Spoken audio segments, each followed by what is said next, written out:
Welcome back to our 2-Minute Tuesdays with Trish and Pastor Dave. 2 minute, two. All right, today's question. Okay.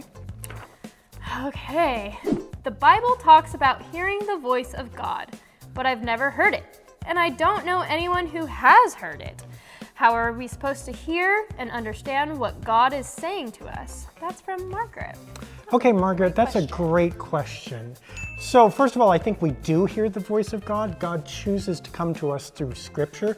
And it doesn't mean that our interpretation of Scripture is perfect, but God does speak to us in the words of the Bible. And the neat part of that about that is you can have it and I can have it and we can have it all. It's not just for some of us and not for others. So it's not like I'm DMing Trish and I'm God, right? And then Trish gets to hear and then nobody else does. We all get it together. But also, I found that the interpretation of those words and my understanding of those words, at least for me, is heavily dependent on the people around me. I too have never heard God say, Dave, do this. However, I heard a while ago, people who I worked with at camp saying you should work with kids, so I became a youth director, and then people at that church where I was a youth director saying you should be a pastor, and I became a pastor, and then I listened to Trish about how to do videos, and here we are, and my understanding of God is shaped by the voices of people around me that sound like Trish's voice, but really it is, in certain ways, the voice of God coming to me in Trish language. And the more we listen for that, the more we begin to understand that God is speaking to us through children and strangers and friends and neighbors and spouses and other people all the time. It's just that we don't hear it because we just regard them as normal and ordinary. So you might try listening to what you're extraordinary, Trish, of course. But you might try listening to whatever it is that other people might be saying to you and ask whether this isn't the voice of God coming to you in a different way.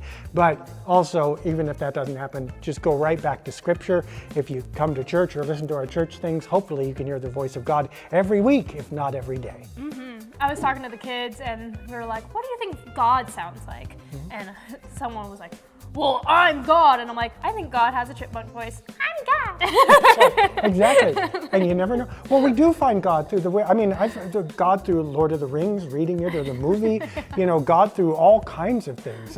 Good sushi shared with my family. I hear the voice of God saying, this is really special. It's like, I understand that it's not ordinary. It really is a divine message that we are loved and we are forgiven and we are meant to do wonderful things. And you can hear that in lots of ways.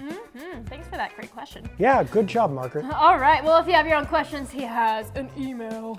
pastor@sov-id.org. And we have it. It is the voice of God. Website, myvoiceychurch.org. And more YouTube Different videos like voices this of God.